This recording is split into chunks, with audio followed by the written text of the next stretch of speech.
Hey everybody, what's up? It's me, Albatross. I probably should have done this video a long time ago. Actually, I kind of did do a video like this a long time ago, but I took it down. It's neither here nor there. I'm doing it again because it's time. It's time. I'm not going to walk on eggshells around how I feel about all this anymore.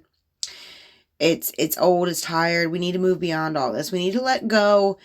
We need to let go of our limiting beliefs and start thinking a little differently, because thus far everything that we try to stop, like things like child trafficking or just outright evil in the world, it's not been working. So maybe we just ought to cut the crap and just like be real for once. Be real about where did child trafficking come from? What is the actual origin of child trafficking?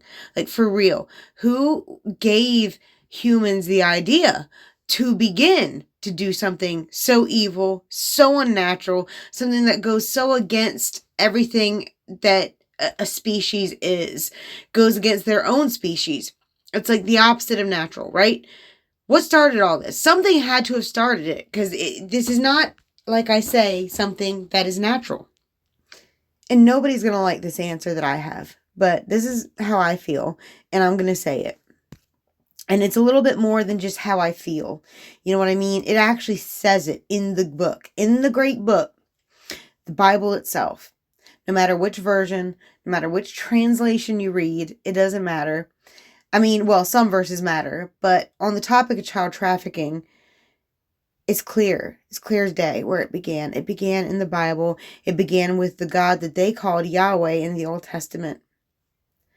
No, don't get mad at me now. I've got scripture to back all of this up, and we'll read through it because I think this is important.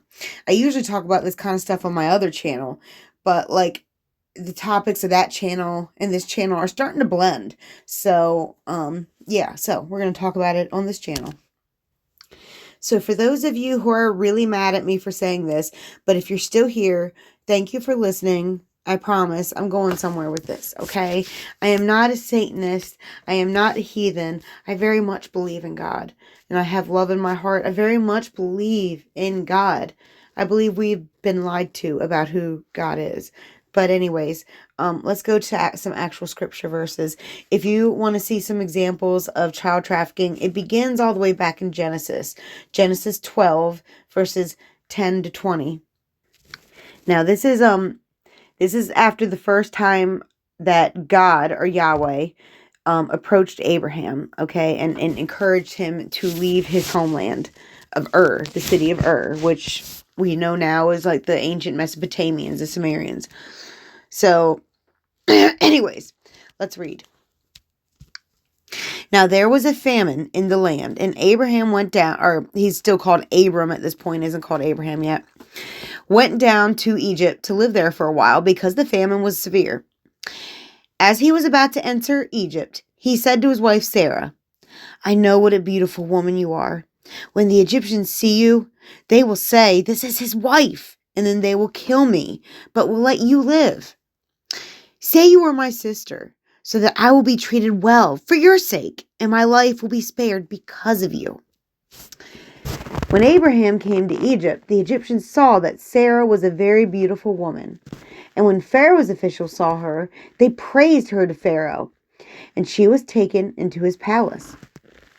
He treated Abraham well for her sake, and Abraham acquired sheep and cattle, male and female donkeys, male and female servants, and camels. So let me stop there. So yeah, that is payment for sexual services. And I'm assuming, I'm going off the belief that the custom back then obviously was that whatever man that a woman was with at the time, that man technically like had authority over her. So naturally, whatever payment that was going to be paid for her sexual services would go to her. Well, today we call it a pimp. Back then, she said that was her brother. But let's keep reading. How does Yahweh feel about this whole situation that's just transpired? Let's keep reading. But the Lord inflicted serious diseases on Pharaoh and his household because of Abram's wife Sarah. So Pharaoh summoned Abram. "What have you done to me?" he said. "Why didn't you tell me she was your wife? Why did you say she is my sister so that I took her to be my wife? Now then, here is your wife. Take her and go." Then Pharaoh gave orders about Abram to his men, and they sent him on his way with his wife and everything he had. So obviously, no, Yahweh didn't play a direct part in it maybe. But who did he punish? Who got rewarded? You see what I mean? It seems to me that the only ones in that whole situation that got punished was Sarah and Pharaoh. And I'm not saying that Pharaoh did anything right by any means, he took a woman, but let's face it, the standards back then were totally different. You see, back then, they didn't view women as human, and that's just a fact. Every scholar will tell you that they did not view women as human. So honestly, Sarah, you can't, she had no choice but to do what her husband told her to do. She had no choice. And then Yahweh punishes the one who thought he was acting innocently. Pharaoh, he didn't know he was taking another man's wife. He didn't know, but he still got punished for it. And Abraham still got to keep his payment for it. So I don't know in what world that any of this is excusable. You know what I mean? I mean, you can argue that, ancient times and stuff, but that's not what I mean. I'm talking about, isn't God supposed to not be primitive like that, though? Isn't he supposed to be a little bit above the primitive mindset of, throwing your wife to a bunch of men to have sex with so you will live? Anywho, that's just one little passage, because you see, Abraham, this becomes kind of like a recurring theme for Abraham. He does it again. Genesis 20 verses 1 to 18. He does it again. I'm not going to read the whole thing for you. You can look it up in your own Bible and read it. But he basically does the same thing to the king of the Philistines, Abimelech.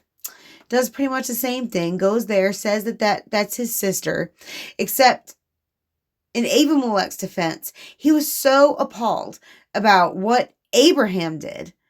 But what Abraham did is how could you do that to her?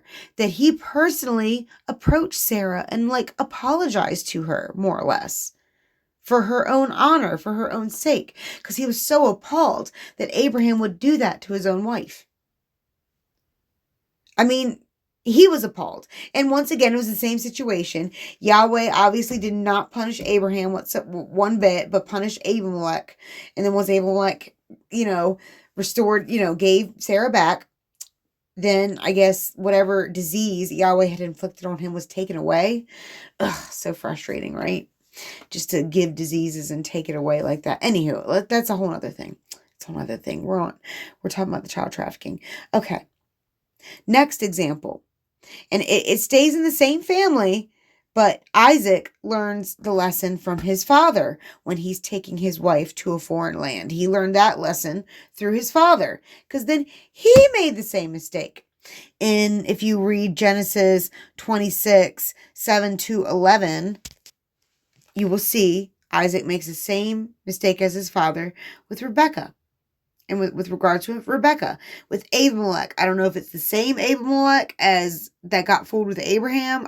I'm not really sure. It's a little bit unclear. Could be the same one. I don't know. But that's not really the point. The point is, this is the third time that Abraham and Isaac had trafficked their wife out for their own sake, whether it be to save their own life or whether it be to be treated well in exchange and because it's not like they refused any payment. You know what I mean? They didn't just say, "No, I'm good. I'll just take, the safe passage," or what. No, they took it all. They took it all. These are the men that we teach our children to look up to. Anywho, now, but those are just people. What did I mean in the beginning of this video when, I said that, Yahweh is responsible for all of this, that Yahweh could possibly be the instigator of this whole thing to begin with? Well, there's a much more dark story in the Old Testament. And we're going to go through the key verses of it. Numbers 31. Let's go to Numbers 31. Now, this is Moses, and this is after like Egypt and all of that. And Yahweh wants Moses to get revenge on the Midianites. Now, for a little context, Moses does, in fact, have family in Midian. His first wife was a Midianite, and who had children. His father-in-law was Midianite. So, this wasn't some small task for Moses, even though at this point, I'm sure they've slaughtered many people. This wasn't like some simple thing. But he was instructed to do it and to not leave anybody alive. Except virgin girls. That was the exception. Yahweh wanted Moses to kill every single man, woman, and child in Midian except for virgin little girls. Girls who had not yet been married or, And back then, those girls were young. Like, the minute they usually got their period, they were married off. Like, the minute they got their period, they were married off. So, this is a young group of girls. A very young group of girls. They are children. They aren't just women who never had sex yet. No. No. No, these were children. These were children. Numbers 31:17. This is Moses talking, per Yahweh's instructions. Now kill all the boys, and kill every woman who has slept with a man, but save for yourselves every girl who has never slept with a man. Verse 18, Numbers 31:18. But save for yourselves every girl who has never slept with a man. Numbers 31:18. And as if that wasn't bad, enough. And there were 16,000 of those girls, 16,000 of them. And they were to be split among the Israelite men. Disgusting. But that's not it. That's not even the worst part. Yahweh had to have his share of virgin girls too. Yahweh did. And he got 32 of them. Numbers 31:40. 16,000, it says people, but it clarified earlier that that's the girls who had never slept with a man, of whom the tribute for the Lord was 32. Doesn't say what Yahweh did with these girls, if they put them on the altar and sacrificed them to Yahweh, or if Yahweh took them to his tent or spaceship. And anyways, it doesn't say, but either way, it doesn't matter. It was a horrible fate for these children, these little girls. Little girls. So when we sit there and we want to talk about like where the child trafficking came from, how did it begin? What were the root causes of it? That's where I'm putting my money on, is this.